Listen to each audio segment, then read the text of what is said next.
നമസ്കാരം. മലയാളി വാർത്ത ആനുകാലികത്തിലേക്ക് സ്വാഗതം. നമസ്കാരം സാർ, ഇപ്പോൾ ദാദാ സാഹിബ് ഫാൽക്കെ അവാർഡ് മോഹൻലാലിന് കിട്ടിയിരിക്കുകയാണ്. അദ്ദേഹത്തിന്റെ ഏറ്റവും വളരെ പ്രധാനപ്പെട്ട ഒരു സിനിമയാണ് ഈ ഓട്ടോ. അതിനകത്തൊരു ഡയലോഗ് പറയുന്നുണ്ട്, ഈ ആശുപത്രിയിൽ എല്ലാവരും നടന്നു പോകുന്നത് കാണുന്നുണ്ട്, പക്ഷെ ആരും തിരിച്ച് നടന്നു വരുന്നത് കാണുന്നില്ല. അപ്പോൾ ഒരാൾ പറയുന്നുണ്ട്, ആംബുലൻസ് ചീറിപ്പാഞ്ഞ് പോകുന്നത് കാണുന്നുണ്ടല്ലോ, അപ്പോൾ അതാണ് അവസ്ഥ എന്നുള്ളത്. കേരളത്തിലെ അവസ്ഥ, ആരോഗ്യ മേഖല നമ്പർ 1 ആണെന്ന് പറയുമ്പോൾ അത്തരത്തിലൊരു അവസ്ഥയിലെ കാര്യങ്ങൾ എത്തി നിൽക്കുന്നുണ്ടോ എന്ന് നമ്മൾ ചോദിച്ചു പോകേണ്ടിയിരുന്നു. കൈയുള്ളവർ പോകുമ്പോൾ കൈയില്ലാതെ തിരിച്ചു വരുന്നു. ശസ്ത്രക്രിയയ്ക്ക് പോകുന്നവർ ശസ്ത്രക്രിയ മാറി ചെയ്തു വരുന്നു. അതിനകത്ത് ഉപയോഗിച്ച ടൂൾ അടക്കം വെച്ച് പുറത്തേക്ക് വരുന്നു. എന്നാൽ ഒരിടത്ത് നല്ല രീതിയിൽ വിജയകരമായി ഹൃദയ ശസ്ത്രക്രിയ അടക്കമുള്ളവ പൂർത്തീകരിക്കുന്ന സാഹചര്യവും ഉണ്ടാകുന്നു. കുത്തഴിഞ്ഞ നിലയിലേക്ക് വീണ്ടും ആരോഗ്യ കേരളത്തിന്റെ നമ്മുടെ ഈ ഒരു സംവിധാനം മാറുന്നുണ്ട് എന്ന് മനസ്സിലാക്കണം. എന്താണ് നമുക്ക് ഈ ഒരു ഘട്ടത്തിൽ മനസ്സിലാക്കാൻ സാധിക്കുന്നത്? ആദ്യം പറഞ്ഞ മോഹൻലാലിന്റെ ഉപമ, മോഹൻലാലിന് ഇന്നലെ ഫാൽക്കെ അവാർഡിന് ഒരു ആദരം കൊടുത്തിരുന്നു നമ്മുടെ തലസ്ഥാനത്ത്. നമ്മുടെ മുഖ്യമന്ത്രി പിണറായി വിജയൻ ഇന്നലെ മോഹൻലാലിനെ ഒത്തിരി പുകഴ്ത്തി പറഞ്ഞിട്ടുണ്ട്. ഇനി ലാലിന് എന്ത് സംഭവിക്കുമെന്നൊക്കെ നമുക്ക് കാത്തിരുന്ന് കാണാം. എങ്കിലും പലതും ഓർമ്മപ്പെടുത്തുന്നതാണ് ഈ ഓട്ടോയിലെ ആ ഡയലോഗ്. പറഞ്ഞത് വളരെ കൃത്യമാണ്. ആശുപത്രികളിലേക്ക് നടന്നു കയറി ചെല്ലുന്ന ഒട്ടനവധി രോഗികൾ, പിന്നീട് അവരെ പിന്നാമ്പുറത്തൂടെ കൊണ്ടുപോകുന്ന ഒട്ടനവധി അനുഭവങ്ങളുണ്ട്.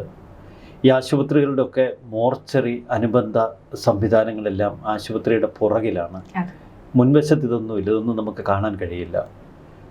ഒരു ശബ്ദം പോലും, ഒരു കരച്ചിൽ പോലും നമുക്ക് ആശുപത്രിയുടെ ഫ്രണ്ട് ഭാഗത്ത് കാണാൻ പറ്റില്ല. സ്വകാര്യ ആശുപത്രികളാണെങ്കിൽ പ്രത്യേകിച്ച്, കാരണം വളരെ മനോഹരമായി 5 സ്റ്റാർ തലത്തിലൊക്കെ അണിയിച്ചൊരുക്കി വളരെ സുന്ദരമായി വെച്ചിരിക്കുകയാണ്. ആളുകളെ ആകർഷിക്കുന്ന തലത്തിൽ ആകർഷിച്ച് അകത്തേക്ക് പോയി കഴിഞ്ഞാൽ പിന്നെ ഏത് രൂപത്തിൽ പുറത്തു വരുമെന്നൊക്കെ നമ്മുടെ ഭാഗ്യം പോലെ ഇരിക്കും. പക്ഷേ ഇവിടെ കേരളത്തിനൊരു ക്യാപ്റ്റൻ ഉണ്ട് സാർ എന്ന് നിയമസഭയിൽ ഉച്ചത്തിൽ പറഞ്ഞ ഒരു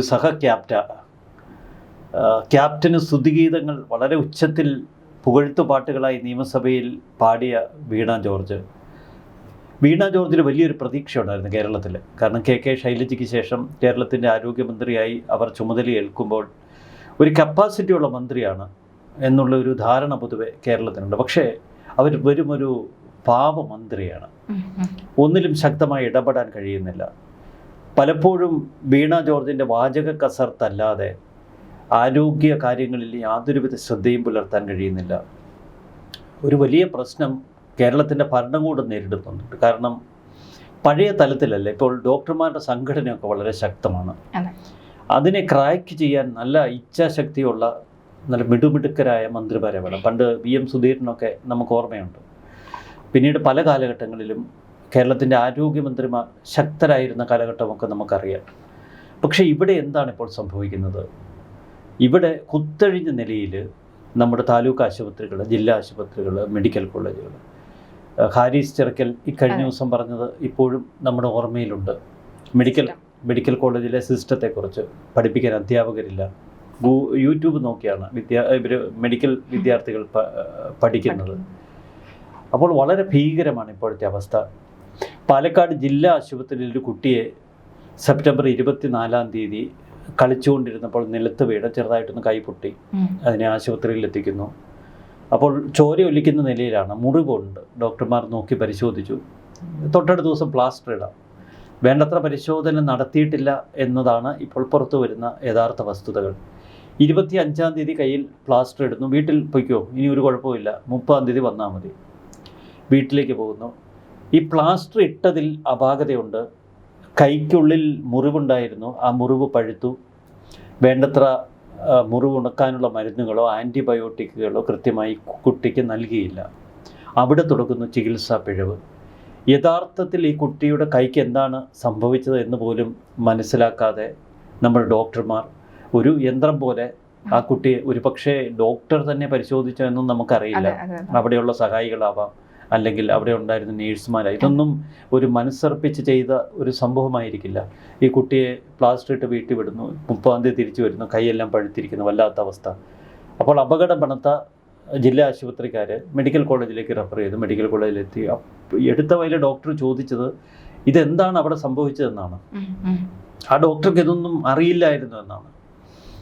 ഇവർ വളരെ സാധുക്കളാണ്, ഒന്നുമില്ല, പാവങ്ങളാണ്. ഈ കൊച്ചിനെയും എടുത്ത് അവർ പാഞ്ഞു ചെന്നു.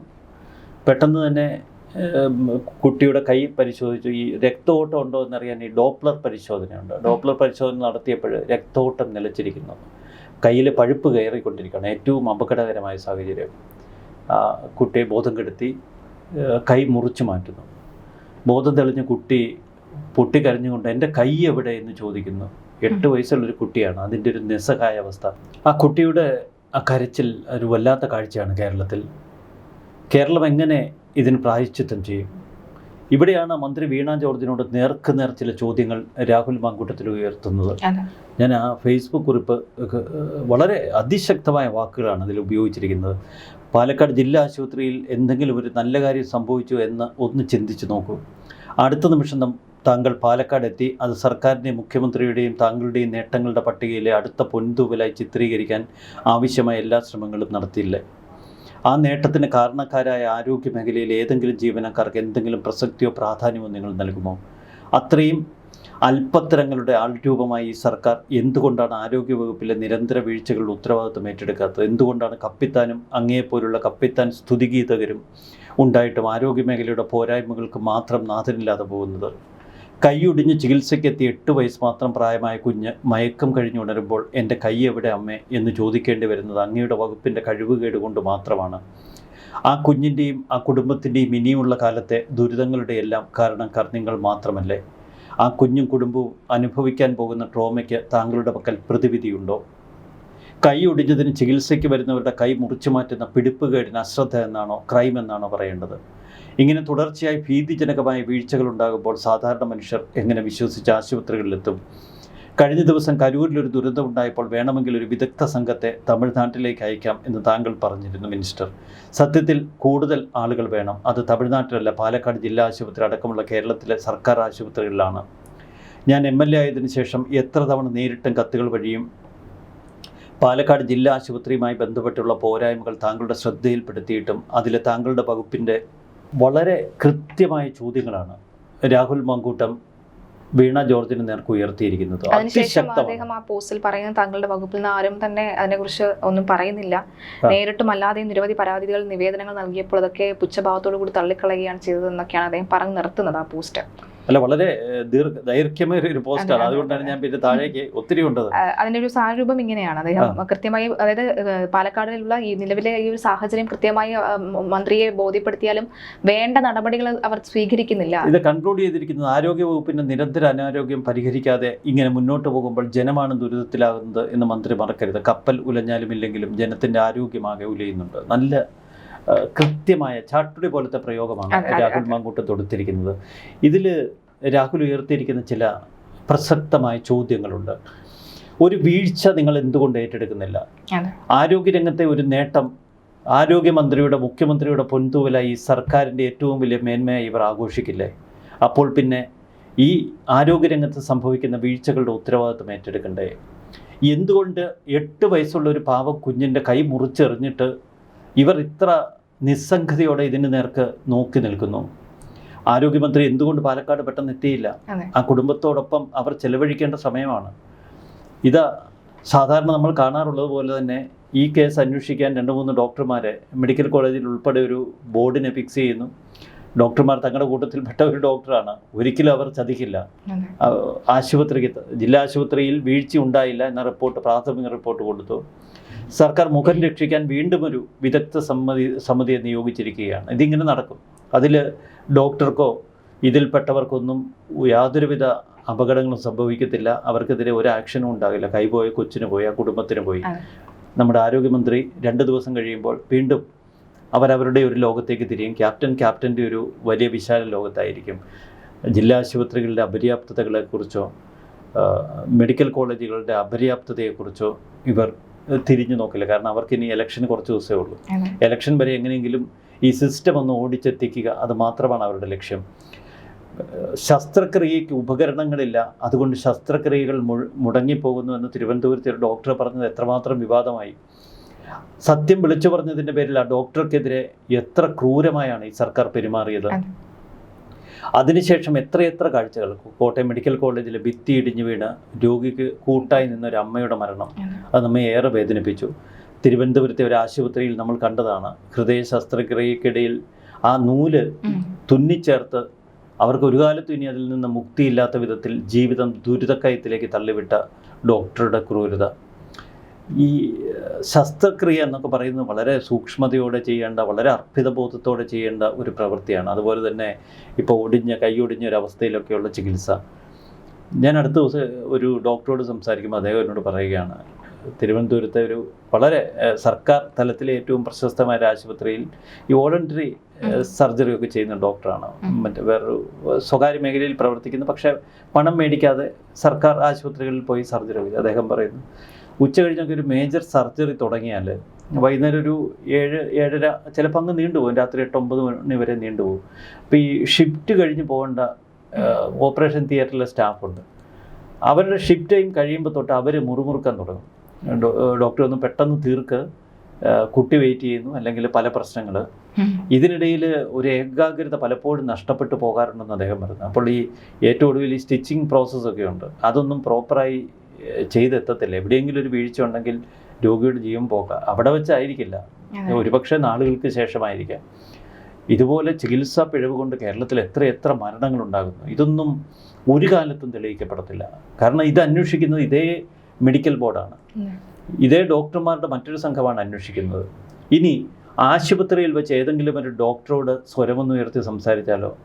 ഇപ്പോൾ ഡോക്ടർമാരുടെ സുരക്ഷയ്ക്ക് വേണ്ടി ഉണ്ടാക്കിയിരിക്കുന്ന ഒരു ബില്ല്, നിയമമുണ്ട്.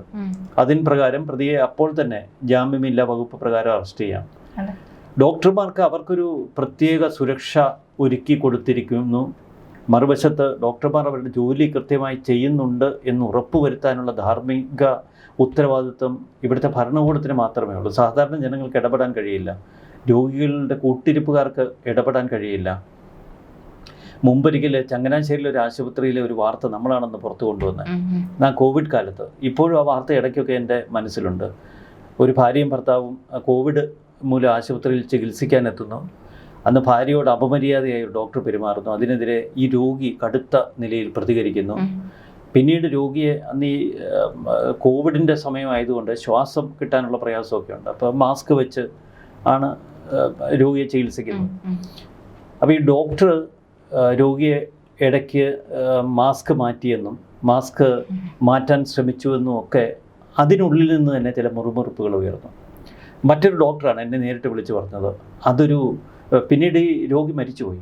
ആ സ്ത്രീ പൊട്ടിക്കരഞ്ഞുകൊണ്ട് അവിടെ നിൽക്കുന്നു. അപ്പോൾ എന്നെ ഒരു ഡോക്ടർ വിളിച്ചിട്ട് പറഞ്ഞ ആ മരണത്തിൽ അസ്വാഭാവികതയുണ്ട്.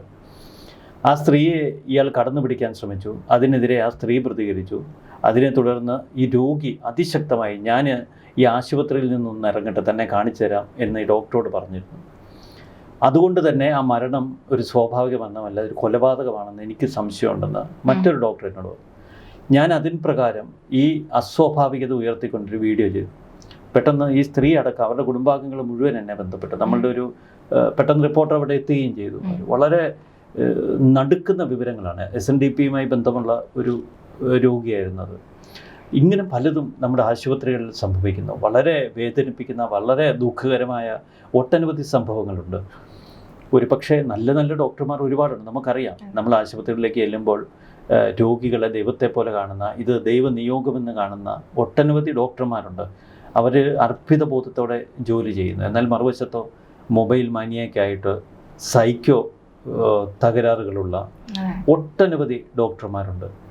അവരൊക്കെ ഈ പഠിച്ച്, ഒരുപക്ഷെ കടമൊക്കെ വാങ്ങി പഠിച്ച് സർക്കാർ ജോലിയിൽ കയറുന്നു. ഇവിടുത്തെ ശമ്പളം തികയുന്നില്ല. കാരണം ഞാൻ ഇത്രയും തുക മുടക്കി ഇതുപോലൊരു സർക്കാർ ജോലിയിൽ കയറിയതാണ്. എനിക്കൊപ്പം പഠിച്ച മറ്റൊരു ഡോക്ടർ പല പ്രൈവറ്റ് ആശുപത്രികളിൽ വർക്ക് ചെയ്ത് ഒരു മാസം 10 ലക്ഷമൊക്കെ സംഘടിപ്പിക്കുന്നു, അല്ലെ 5 ലക്ഷമൊക്കെ സംഘടിപ്പിക്കുന്നു. എനിക്ക് സർക്കാർ തരുന്ന ശമ്പളം എൻ്റെ ഉള്ളൂ. സ്വയം ശപിച്ചുകൊണ്ട് ജോലി ചെയ്യുന്നു. അല്ലെങ്കിൽ വിദേശങ്ങളിൽ പോയി നല്ല സാധ്യതകൾ തിരയേണ്ടതല്ലേ എന്നൊക്കെ. ഇത് പല വിധത്തിൽ, പല സ്വഭാവത്തിലുള്ള ഡോക്ടർമാരുണ്ട്.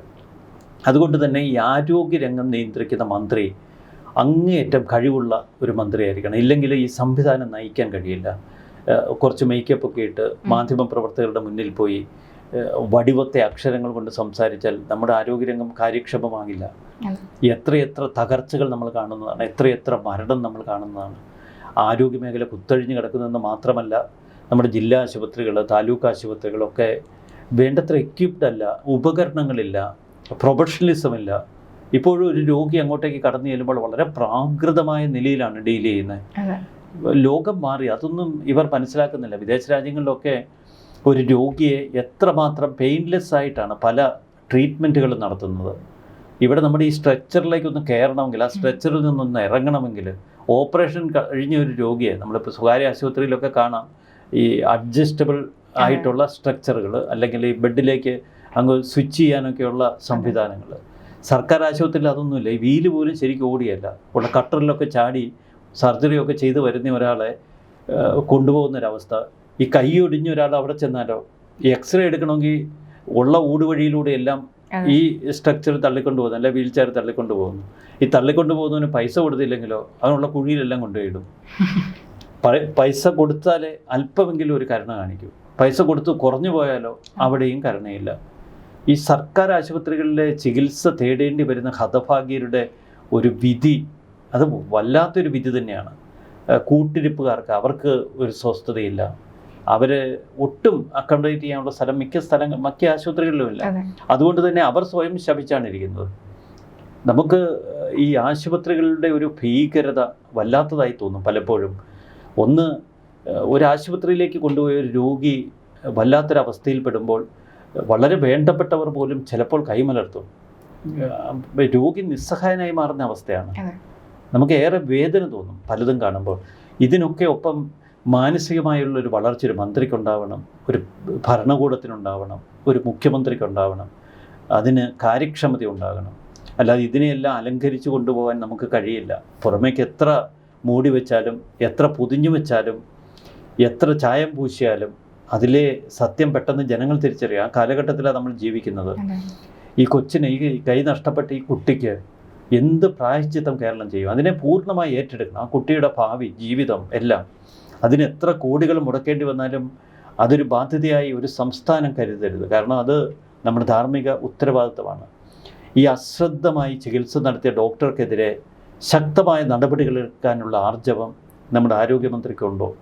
അതാണ് ഏറ്റവും ശ്രദ്ധേയമായ ചോദ്യം. ഇവിടുത്തെ മുഖ്യമന്ത്രിക്കുണ്ടോ? എന്ത് തിരുത്തലുകൾ നിങ്ങൾ ഈ മേഖലയിൽ വരുത്തും? ഇത്ര വലിയൊരു ക്രൂരത ഒരു കൊച്ചു കുഞ്ഞിനോട് കാട്ടിയിട്ട് ഇത്ര നിസ്സംഗമായി ഇരിക്കാൻ ഇവർക്ക് എങ്ങനെ കഴിയുന്നു? എൻ്റെ കൈ എവിടെ എന്ന് ചോദിക്കുന്ന കുഞ്ഞിൻ്റെ ആ ഒരു രോദനം, അത് കേരളത്തിലെ എത്ര അമ്മമാരെ ഇന്ന് കരയിപ്പിച്ചിട്ടുണ്ട്, എത്ര കുടുംബങ്ങളിൽ ഇത് ചർച്ചയാകുന്നുണ്ട്. എങ്ങനെ വിശ്വസിച്ച് ഒരു ആശുപത്രിയിലേക്ക് കടന്നു ചെല്ലും? ഒരു കൈ ഒടിഞ്ഞൊരു കളിച്ച് കൈ വീണ് താഴെ വീണ് കൈ ഒടിഞ്ഞ് ചെറിയൊരു മുറിവ് പറ്റി സാധാരണ പോലെ ഒരു പ്ലാസ്റ്റർ ഇടാൻ ആശുപത്രിയിൽ ചെന്നതല്ലേ. ആ കുട്ടിക്ക് കൈ നഷ്ടപ്പെടുക എന്ന് പറഞ്ഞാൽ നമുക്കൊന്നും ചിന്തിക്കുന്നതിനപ്പുറമാണ് ഇവിടുത്തെ കാര്യങ്ങൾ. വളരെ ക്രൂരമാണ് എന്ന് മാത്രമേ നമുക്ക് പറഞ്ഞു വെക്കാൻ കഴിയൂ ഇതിനെ. തീർച്ചയായിട്ടും രാഹുൽ മാങ്കൂട്ടത്തിൽ സൂചിപ്പിച്ചപ്പോൾ തന്നെ കരൂരിലേക്കല്ല വിദഗ്ധ സംഘം വേണ്ട. നമ്മുടെ ഇതേ നാട്ടിൽ ഇത് പലയിടങ്ങളിലായി വിദഗ്ധ സംഘത്തെ നിയോഗിക്കേണ്ട ആവശ്യം. രാഹുലിനെ കൂടി നമ്മൾ ഒന്ന് പ്രശംസിക്കണം. കാരണം രാഹുൽ ഇപ്പം വെടിയേറ്റ് അസ്ത്രങ്ങളേറ്റ് തറയിൽ കിടന്ന് ഒരു വിധത്തിൽ പിടഞ്ഞെഴുന്നേറ്റ് വരികയാണ്. രാഹുലിനെതിരെ ഇപ്പോഴും ആരോപണങ്ങൾ മാത്രമുള്ളൂ. ആരാണ് ആരോപണത്തിന് പിന്നിൽ? എന്താണ് പരാതി? അന്വേഷണ സംഘത്തിന് മുന്നിലുള്ള മൊഴി? ഇതൊന്നുമില്ല.